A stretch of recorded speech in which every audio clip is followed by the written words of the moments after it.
Hello again, people out there. It's episode 298 now of Fine Music, and our leadoff man is ready to go, Fred Whitlock.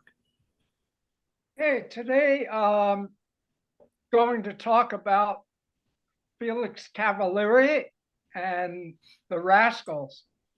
Okay. Uh,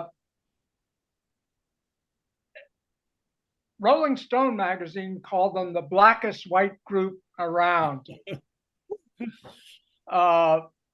They came out with some great soul songs, like they did a version of Mustang Sally, as everyone knows, and got into other songs like Grooving.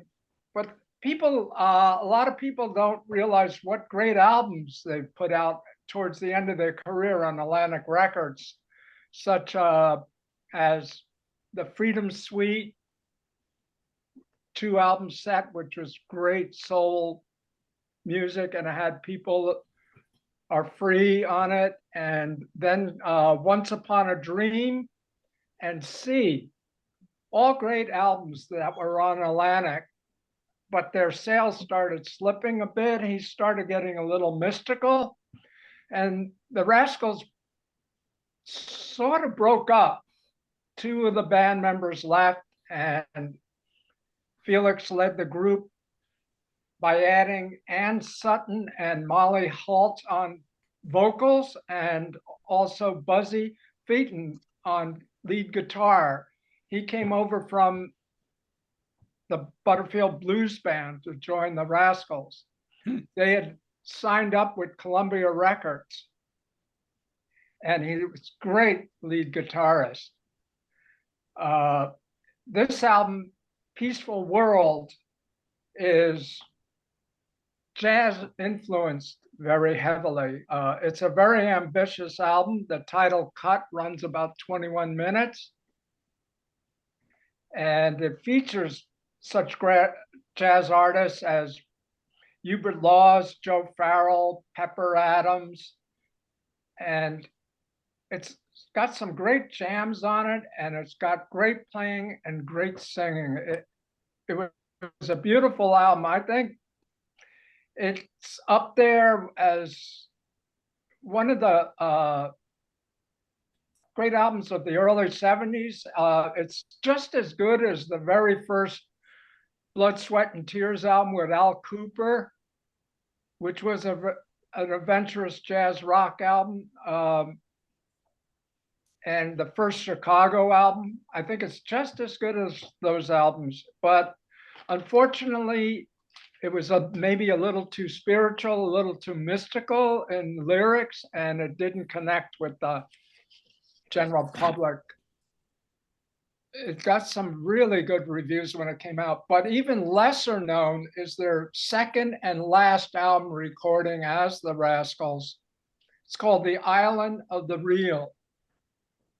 It came out in 72. It was the last album they recorded for Columbia again, and it got reissued in, I believe, 1999 with 2 bonus cuts. It's got great playing on it again. A lot of congas keep these songs moving. The group is funkier as ever. Saga, New York, Lucky Day are some great tunes that are in the style of Groovin' and Beautiful Morning. This is more of their soulful sound than jazz, but it does have other jazz players on it, like David Sanborn shows up and Joe Farrell shows up again. Buzzy's guitar playing shines throughout, and Felix's vocals with Ann Sutton is just tremendous. It's just soulful, and the horns are great in the background. They boost up the cuts, and the album ends with on the CD with a bonus cut, Love is a Woman, and it's a great jam between all the players. Funky and soulful album. Then he went on a solo career, Felix did, and in 2008, between his solo albums, he went to Stax Records and did a duet album, 2 duet albums with Steve Cropper, the lead guitarist of the Booker T and the MGs. Now, I think the second album, which came out in 2010, Midnight Flyer, is the better of the 2 albums. Felix's vocals, again, are great.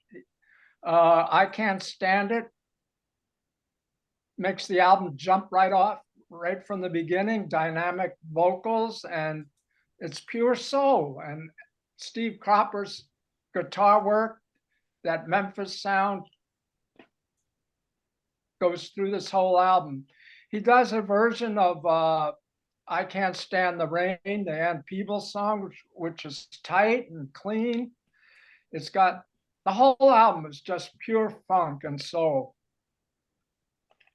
And then he goes back to his solo career. And just this year, actually just this month, his 8th album came out. And it's called Then and Now.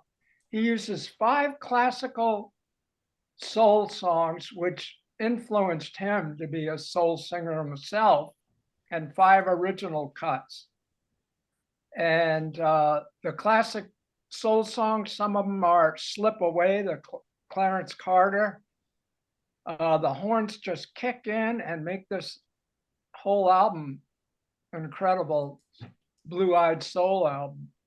He does Ray Charles's Mary Ann with a great piano intro, and Benny King's Spanish Harlem is some of those soul songs he uses. And he co-produced this with Mike Stevens, who's a guitar player on the album. And there's Summertime in the El Barrio, which has a Santana type sound to it, and a real grooving song called Road Trip. And this shows, even at 81 years old, Felix is still at the top of his game. The 5 soul songs and the 5 originals just make this a great sounding album, which I highly recommend. What's the other soul song? What's the other soul song? You named 4. I'm really curious. I like the ones that you named. What's the other 2? I don't have them down. I forget. Oh, I can look it up. I'll look it up. I listened to. It's just really interesting. 81. Yeah, wow. You can stream it or get it on CD. It's a good sounding album if you like blue-eyed soul. What's the title? Then and Now. Very clever way of avoiding getting sued by the Beatles. Very good. Oh, that's funny. You can't sue over titles. Titles are not copyrightable. Oh, that's good. That's good. That's good to know. That's interesting. Makes sense. My next chapbook is coming out. It's called Cows on the Freeway. Nothing I can do about it. Nothing I can do about it.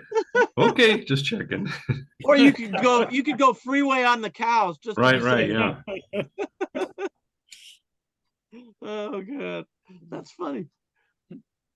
Oh. Well, then I guess that's it. I did one question that a young person would ask, and that is, wasn't there a band called the Young Rascals? Well, the Young Rascals, they started out as the Young Rascals, and they dropped the Young when they started getting more into their original material. Okay.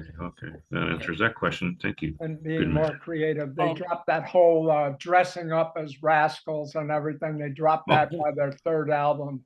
Well, these days they could get together for a reunion tour and call themselves the Old Rascals. Rascals, yeah. All right, thank you, Fred. 3 more episodes to go, fans. Stay with us.